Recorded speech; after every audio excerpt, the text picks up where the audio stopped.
नमस्कार, मैं हूं गौरव कुमार पांडे। खास खबर में सबसे पहले बात इस वक्त की बड़ी खबर की करेंगे। इस वक्त एक बड़ी खबर आ रही है, उसकी तरफ रुख कर रहे हैं। पूर्व सैनिक रामकिशन को दिल्ली सरकार ने शहीद का दर्जा दिया है। दिल्ली सरकार रामकिशन के परिजनों को 1 करोड़ की आर्थिक मदद करेगी। दिल्ली के मुख्यमंत्री अरविंद केजरीवाल ने यह घोषणा की है। तो इस वक्त की बड़ी खबर, पूर्व सैनिक रामकिशन को दिल्ली सरकार ने शहीद का दर्जा दिया है और 1 करोड़ रुपए की आर्थिक मदद करने का ऐलान किया है।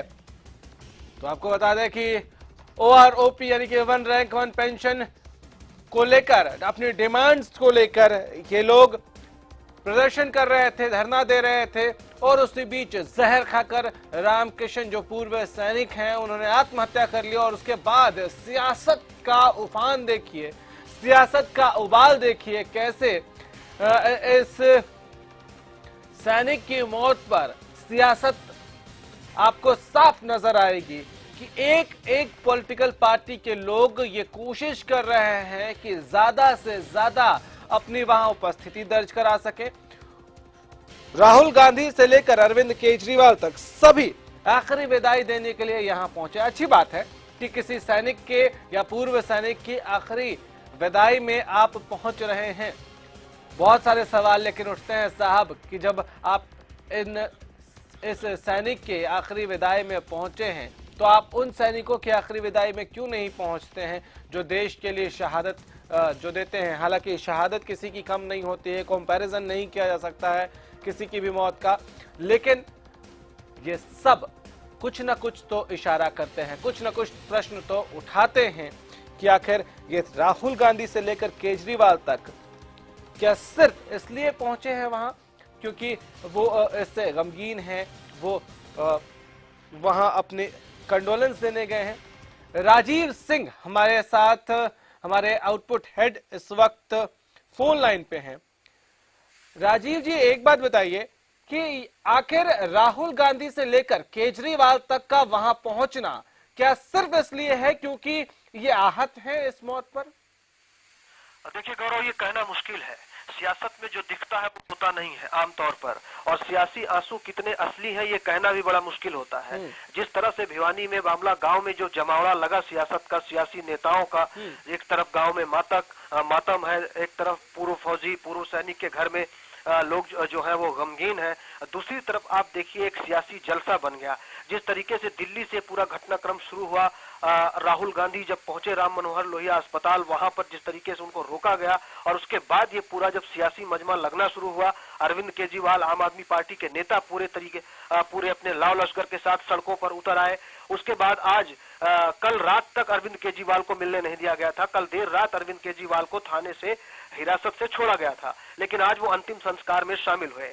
कहीं ना कहीं जब इस तरह के मौके आते हैं तो उसका जो असल सवाल होता है गौरव, वो आमतौर पर किनारे रह जाता है। असल सवाल यही था इस पर कि आखिर ये मौत क्यों हुई और इस मौत को क्या पहले रोका जा सकता था। अगर उसकी आवाज, पूर्व सैनिक रामकिशन की आवाज पहले सुन ली जाती, उसका दुख पहले समझ लिया जाता। लेकिन ये मुद्दे क्या है, गायब हो जाते हैं जब इस तरह का सियासी मजमा और इसको एक तरीके से सियासी का इवेंट मैनेजमेंट एक इवेंट बना दिया जाए। उस वक्त ये कहना बड़ा मुश्किल हो जाता है कि जो नेता पहुंचे हैं उनको वास्तव में गम है, तकलीफ है, और खासकर तब गौरव जब 10 साल सरकार कांग्रेस की रही हो और उसमें राहुल गांधी ये जाकर के कहे कि हम सैनिकों के लिए के बहुत बड़े हमदर्द हैं। तो ये बड़ा सवाल है। आपका सवाल एकदम सही है कि ये लाजमी है सवाल उठना कि इनको दुख है या फिर इनको अपनी सियासी बिसात बिछानी है। राजीव जी, एक और जो बात मैं समझना चाह रहा हूँ, 1 करोड़ रुपए की आर्थिक मदद का ऐलान किया केजरीवाल साहब ने। ठीक है, हम किसी भी सैनिक या पूर्व सैनिक की मौत को कंपेयर नहीं कर सकते हैं,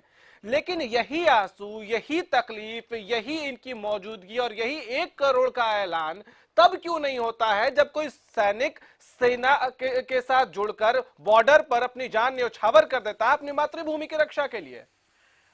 बिल्कुल, ये सवाल वहीं से कहीं ना कहीं जुड़ता है गौरव। देखिए, जिस तरीके से सियासी मुनाफा लेने की जब होड़ मचती है, जब कोई मामला जहां तक खासकर जब दिल्ली के जैसे इलाके में हो और जिस तरीके से इस तरह के मामले जब सामने आते हैं और उसमें जितना भी जब इसका सियासीकरण हो जाता है, उसके बाद सियासी फसल मुनाफे की खेती करने की पूरी कवायद हो जाती है। अरविंद केजरीवाल दिल्ली के मुख्यमंत्री, उन्होंने 1 करोड़ का मुआवजा देने का ऐलान किया है, आर्थिक मदद करने का ऐलान किया है।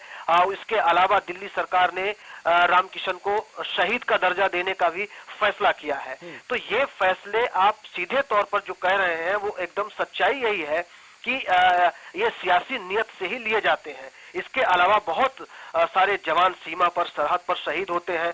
हर रोज शहादत की कहीं ना कहीं से खबरें आती रहती हैं। हर माँ रोज एक बेटा गंवाती है, हर महिला एक अपना पति गंवाती है। वो एक लगातार जारी रहता है। लेकिन कभी इस तरीके के ना तो आंसू दिखाई पड़ते हैं, ना तो इस तरह का सियासी मजमा लगता है। आपको याद होगा गौरव, कुछ दिन पहले की ही बात है, एक शहीद के पिता ने अंतिम संस्कार से मना कर दिया था यूपी में कि अखिलेश यादव नहीं आए, एक सैनिक के यहाँ गए, दूसरे के यहाँ नहीं गए। ये भेदभाव सरकारें करती रहती हैं। जब भी इस तरह की शहादत होती है वहां पर कोई आगे नहीं आता। लेकिन इसको देखिए, जिस तरीके से राष्ट्रीय मीडिया में ये खबर बनी, जिस तरीके से उसने जहर खाया रामकिशन ने और मौत हुई, और ओआरओपी के मसले पर लगातार जिस तरह का टकराव चल रहा था, उसको लेकर सबको मालूम है कि ये गंभीर मामला है। 1 रैंक 1 पेंशन का मामला गौरव सीधे तौर पर पूर्व सैनिकों से पूरी तरह से जुड़ा हुआ है। एक बहुत बड़ी संख्या है देश में पूर्व सैनिकों की। वो एक वोट बैंक है सियासी नेताओं के लिए। इसलिए इस तरीके के मौके जो हैं वो कोई भी नेता गंवाना नहीं चाहता, चाहे राहुल गांधी हो, अरविंद केजरीवाल हो,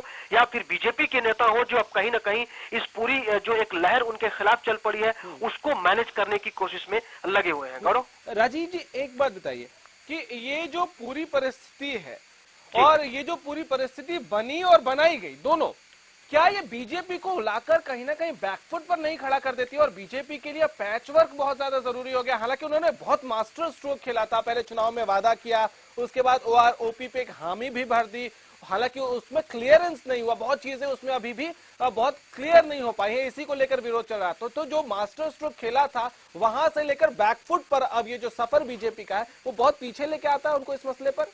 बिल्कुल लाता है गौरव, ये सवाल सही है आपका, क्योंकि जब बीजेपी सरकार ने, खासकर प्रधानमंत्री नरेंद्र मोदी ने लोकसभा चुनाव से पहले सीधे तौर पर, और हरियाणा में ही रेवाड़ी से ही उन्होंने ऐलान किया था इसका, और साफ तौर पर उन्होंने कहा था कि सरकार बनते ही हम एक साइन से 1 रैंक 1 पेंशन का ऑर्डर जारी करेंगे।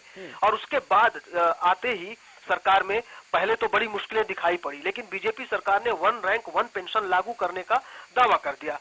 पार्लियामेंट से इसका ऑर्डर भी जारी कर दिया गया। लेकिन कई ऐसे मामले थे, इसमें कई ऐसे पॉइंट्स थे जिन पर गतिरोध बना हुआ था। जैसे कि पूर्व सैनिक मांग कर रहे थे कि 5 सदस्यों की एक निगरानी कमेटी हो, जबकि सरकार ने 1 सदस्य की बनाई थी। सरकार ने जुलाई 2013 से इसका पूरा जो एरियर है उसका देने का ऐलान किया था, लेकिन ये उससे पहले से करीब मार्च से मांग रहे थे। तो इस तरह के कई ऐसे मसले थे। तो इसको लेकर के बीजेपी ने, खासकर जो आपने पूछा कि 1 रैंक 1 पेंशन को लागू करने का जो दावा बीजेपी सरकार ने, मोदी सरकार ने किया था, वो एक बहुत बड़ी उपलब्धि मान रही थी। लेकिन रामकिशन की मौत के बाद बैकफुट पर कहीं ना कहीं सरकार गई है कि आखिर 1 रैंक 1 पेंशन जो लागू हुआ वो मिल भी रहा है या नहीं, वो पूरी तरह से जो शर्तें सरकार ने कही थी वो सारी चीजें, वो सुविधाएं मिल रही हैं कि नहीं मिल रही हैं। जो अलग अलग समय के अलग अलग रैंक के जो अधिकारी हैं उनमें क्या वास्तव में वो समानता आई उनके पेंशन में, उनको रिलीज हो रहे कि नहीं हो रहे, ये सवाल जरूर खड़ा हो गया है। क्योंकि सरकार ने, प्रधानमंत्री मोदी ने भी ये दावा किया था कि हमारी सरकार ने ये काम कर दिया है, लेकिन आखिर इसमें चूक कहाँ है, गड़बड़ी कहाँ है, खामी कहाँ है, पेज फंस रहे हैं। बिल्कुल कहीं ना कहीं इस मामले को लेकर बैकफुट पर सरकार जरूर आई है। राजीव जी, आपने जिक्र किया था शुरुआत में जब हमने चर्चा का आगाज किया तो आपने जिक्र किया था राहुल गांधी का और कांग्रेस का। तो ये मांग कोई नई नहीं है, पूरा देश जानता है कि कैसे लगभग 40 साल हो गए इस मांग को मांगते हुए, अलग अलग वक्त पे अलग अलग तरीके से लोगों ने इस मांग को उठाया है। अब राहुल गांधी का पहुंचना, ये आंसू बहाना, ये शोक व्यक्त करना और ये डिमांड्स करना, क्या आज भी हमारे लोकतंत्र में जो सबसे बेसिक आदमी है, वोटर, वो आज भी, क्या सियासी लोग उनको ऐसा ही समझते हैं कि वो समझ नहीं पाते हैं कि वो सियासत कर रहे हैं या नहीं कर रहे हैं? इतने सालों तक आपकी सरकार रही, आपने कुछ किया नहीं और अब ये आंसू बहाना। बिल्कुल गौरव, देखिए एक कहावत है कि जब हमारे यहाँ एक आप कह लीजिए कि जनता जनार्दन जो है वो सबसे बड़ी है। जनता समझती है, भले थोड़ा देर से समझे लेकिन समझेगी। आप इसकी वानगी एक ये समझ सकते हैं कि जनता समझी है तभी आज कांग्रेस की ये हालत है। आप सारे प्रदेशों में देख लीजिए, राष्ट्रीय स्तर पर देख लीजिए, केंद्र से हटी, कई राज्यों से हटी, कई राज्यों में अधिकतर सीटों पर कांग्रेस की जमानत जब्त हो गई। तो कहीं ना कहीं ये मामला तो जनता की अदालत में है और जनता को ये एहसास है कि अगर कांग्रेस के नेता बोल रहे हैं, हमारे आगे आकर रो रहे हैं, तो उनका आंसू असली है या नकली है, ये जनता को पता है। जनता इतनी समझदार है देश की, और उनकी समझ इतनी अब हो गई है। 21वीं सदी का भारत और सबसे युवा देश, उन युवाओं के दिमाग में ये बात तो है। राहुल गांधी भले शहीद के घर में जाकर उनके परिजनों से मिलकर, हो सकता है कि उनमें एक दर्द हो, राहुल गांधी की व्यक्तिगत भावनाएं क्या है, हो सकता है उसमें कहीं एक तकलीफ हो, कहीं एक दर्द हो, लेकिन इस सवाल से वो अपना दर्द नहीं छुपा सकते। अपने इस सवाल से वो भाग नहीं सकते हैं कि जब 10 साल आपकी सरकार थी केंद्र में, आपने क्या किया। और ये मुद्दा जैसा आपने कहा कि पुराने लंबे समय से उठ रहा है, इंदिरा गांधी के जमाने से उठ रहा है, उसके बाद कितनी सरकारें आई चली गई, और उनमें ज्यादातर सरकारें कांग्रेस की थी। बीच में वाजपेयी जी को निकाल दीजिए आप, और बीच में 95-96 के आसपास जो 2-3 सरकारें 1-2 साल में बदली, चाहे वो देवेगौड़ा हो, गुजराल साहब रहे हो, वो ज्यादातर समय कांग्रेस रही सत्ता में। तो इस सवाल का जवाब कांग्रेस को ही देना है कि आखिर इस पर कांग्रेस ने अभी तक क्यों नहीं किया। तो जाहिर सी बात है कि जो आपने सवाल किया कि इनको एहसास कांग्रेस को है और सभी सियासी दलों को है कि जनता कौन सी चीजें समझती है, कौन सी नहीं। हाँ, थोड़ी देर के लिए जब एक माहौल नेता बनाते हैं तो कुछ ना कुछ लोग भावनाओं में बहते हैं, लेकिन लोग समझते हैं, अच्छे से जानते हैं कि कौन नेता क्या कर रहा है और उसका असली चाल चरित्र चेहरा क्या है। गौरव जी, राजीव जी बहुत शुक्रिया आपका इन तमाम जानकारियों के लिए। तो दिल्ली के मुख्यमंत्री अरविंद केजरीवाल से राहुल गांधी तक, यानी कि कांग्रेस के राष्ट्रीय उपाध्यक्ष तक, इसके अलावा प्रदेश के भी कई कांग्रेस के नेता, आम आदमी पार्टी के नेता, कुछ बीजेपी के नेता भी सब पहुंच रहे हैं। शोक है, ठीक है, गम है, ठीक है, हमें भी अफसोस है, पूरे देश को अफसोस है कि उसका एक वीर जवान जिसने पूरी जवानी जो है देश के नाम कर दी, आज भी अपनी मांग को लेकर उसको ये आत्महत्या क्यों करना पड़ गया। ये सिस्टम कब ठीक होगा, सबसे बड़ा सवाल। और सिस्टम को ठीक करने की जवाबदेही जिनकी है, वो आखिर कब तक सियासी रोटियां सेकते रहेंगे। एक छोटा सा ब्रेक, जल्द लौट रहे हैं।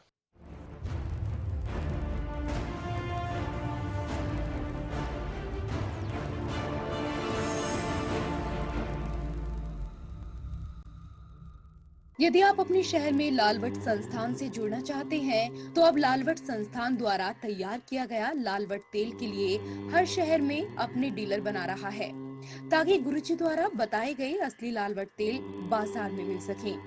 अभी लालवट संस्थान में बहुत से ऐसी शिकायतें मिल रही हैं कि बाजार में लालवट तेल नकली बिक रहा है।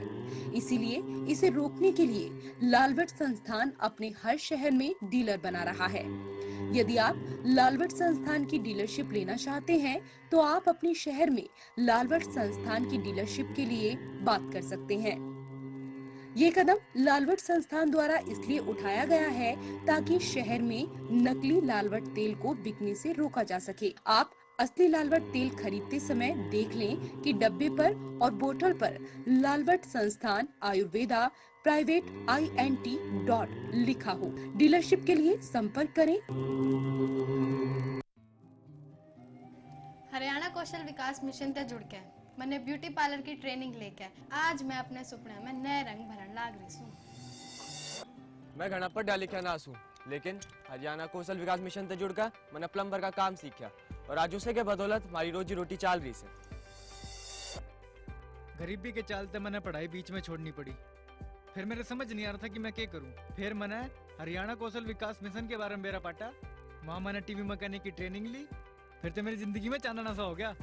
ईब मैं अपने बेरोजगार भाइयों ने काम सिखाकर रोजगार से जोड़ सकूं। हरियाणा कौशल विकास मिशन के तहत बेरोजगारों, स्कूल और कॉलेज छोड़ चुके युवाओं को प्रशिक्षित किया जा रहा है। हरियाणा की तकनीकी शिक्षा और कौशल विकास से जुड़कर युवा अपने भविष्य को दे सकते हैं नई उड़ान। बदलता हरियाणा, बढ़ता हरियाणा। दादा दादी का लक्ष्य हेल्दी लाइफ, मम्मी डैडी का लक्ष्य हैप्पी लाइफ। तन्नू मन्नू का लक्ष्य जीनियस लाइफ, लक्ष्य दे brain and body fit to fight, Lakshya pure ghee for whole life, Lakshya Lakshya लक्ष्य प्योर घी। श्रेष्ठता और शुद्धता आपका हक, हमारा लक्ष्य, लक्ष्य प्योर घी।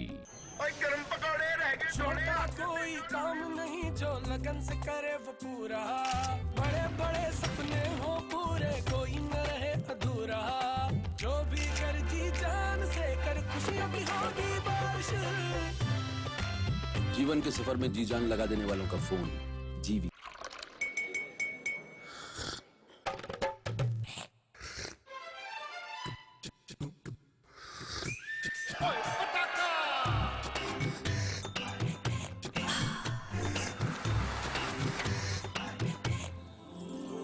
उर्मिला, हेलो हेलो जी, हो जाए। Thank you.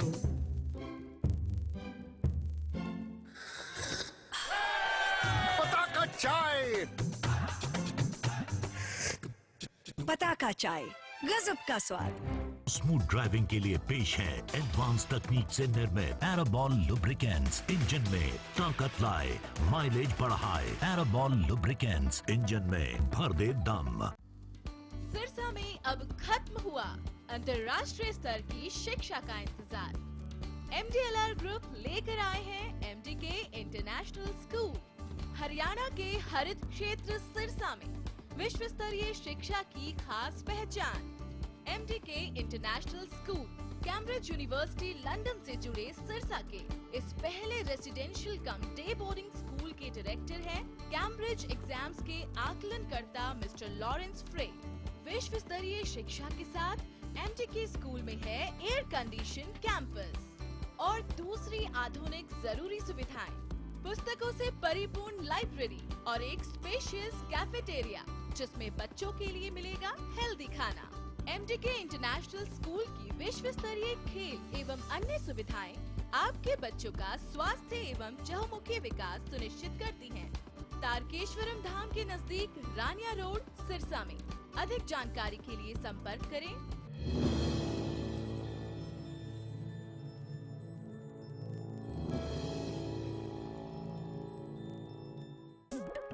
दादा दादी का लक्ष्य हेल्दी लाइफ, मम्मी डैडी का लक्ष्य हैप्पी लाइफ, तन्नू मन्नू का लक्ष्य जीनियस लाइफ, लक्ष्य दे brain and body fit to fight, Lakshya pure ghee for whole life, Lakshya Lakshya लक्ष्य प्योर घी। श्रेष्ठता और शुद्धता आपका हक, हमारा लक्ष्य, लक्ष्य प्योर घी।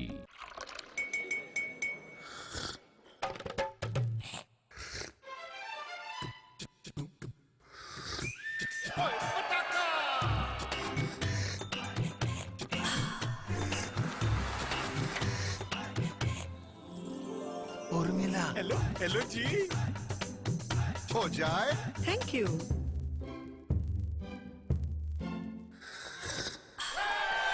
पताका चाय, पताका चाय, गजब का स्वाद। स्मूथ ड्राइविंग के लिए पेश है एडवांस तकनीक से निर्मित एराबॉल लुब्रिकेंट्स। इंजन में ताकत लाए, माइलेज बढ़ाए। एराबॉल लुब्रिकेंट्स, इंजन में भर दे दम। ए बेबे बतेरी क्या करा सा? ले लड्डू खा। है बेबे, ये लड्डू किस खुशी में बांटे से? हमारा सुमेर तहसीलदार लग गया। अच्छा, कि मैं कुछ लिया दिया था के? हाँ, HPSC का टेस्ट दिया था। ओ नहीं, मैं यूं बुझूं थी लुआया किसने? उसकी काबिलियत ने।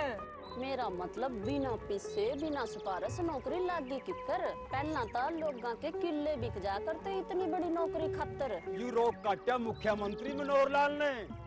इस सरकार ने अब तक कह दिया था सरकारी नौकरियां काबिल बाल का नहीं मिलेगी और इंटरव्यू के आड़ वाली सारी धांधली खत्म होगी। देख लिया था हमने, HPSC के रिजल्ट ने सारी दुनिया ताई दिखा दिया। अब तो नौकरी न्योय मिला करेंगी। ले लड्डू खा और अपनी चोरी न पड़ा। बदलता हरियाणा, बढ़ता हरियाणा। ICS कोचिंग सेंटर बेरोजगारी से डरते क्यों हो? मैं हूं ना। ICS कोचिंग सेंटर पिछले 8 सालों से सरकारी नौकरी पाने में एक भरोसेमंद नाम। अगर आप सरकारी नौकरी चाहते हैं तो आप 2 दिन की ट्रायल क्लास ले लीजिए, आपको बेरोजगारी से मुक्ति का रास्ता मिल जाएगा। कैसे पाएं सरकारी नौकरी? हर रोज दोपहर 2:30 बजे।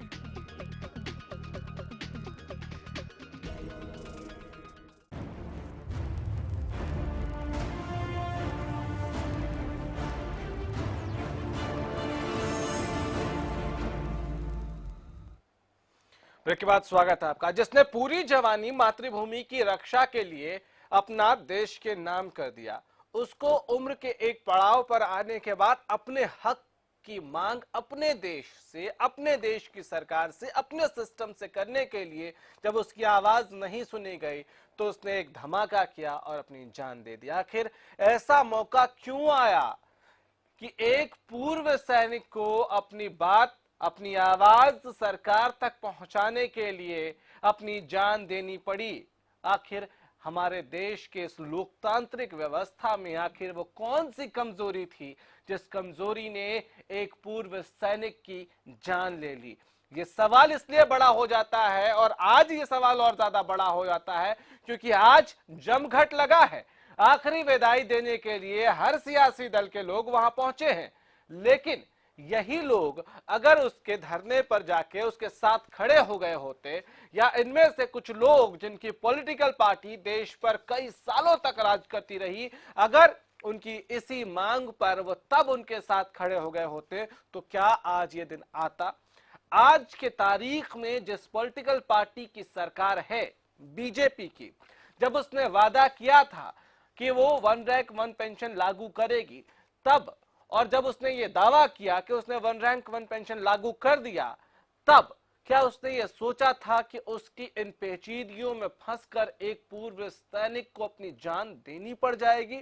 और अगर नहीं सोचा था तो क्यों नहीं सोचा था? और अब भी क्या जागेगी सरकार? क्या जागेगा प्रबंधन, प्रशासन? क्योंकि ये एक पूर्व सैनिक की सिर्फ मौत नहीं है, ये बहुत सारे सवालों को जन्म देती है ये घटना। और उसके बाद जिस तरह का पॉलिटिकल रिएक्शन रहा है तमाम सियासी दलों का, जिस तरह से पॉलिटिकल एक्शन रहा है कई सियासी दलों का, वो भी बहुत सारे प्रश्न पूछते हैं। राहुल गांधी से लेकर भूपेंद्र सिंह हुड्डा, दीपेंद्र हुड्डा, अरविंद केजरीवाल, कृष्णलाल पवार, ये तमाम लोगों का जो हुजूम वहां उमड़ा, इन सब से वो आखिरी विदाई के लम्हे सवाल पूछते हैं। चिता की खाक सवाल पूछती है, चिता से धधकती वो आग सवाल पूछती है, चिता की लकड़ियां सवाल पूछती हैं, और ऊपर बैठा रामकिशन वो भी सवाल पूछ रहे हैं इन सभी लोगों से कि आज जो आंसू बहा रहे हो वो अगर पहले आ गए होते तो शायद मैं भी जिंदा होता, और ये जो शोक है वो नहीं मनाया जा रहा होता। ये तमाम पहलू हैं जिन पर हमें देखना होगा, टटोलना होगा, समझना होगा और संभालना होगा, क्योंकि ये सिर्फ कहीं शुरुआत तो नहीं है। तो इन तमाम सवालों के बीच एक अहम सवाल ये कि क्या अब व्यवस्था बदल जाएगी? क्या अब ये पेचीदगियां दूर हो जाएंगी? क्या अब सभी सियासी दल मिलकर एक साथ खड़े होंगे और सरकार को कहेंगे कि आइए हम आपके साथ मिलकर इस पेच को सुलझाने के लिए तैयार हैं? क्या अब ऐसा होगा? फिलहाल इतना ही। नमस्कार।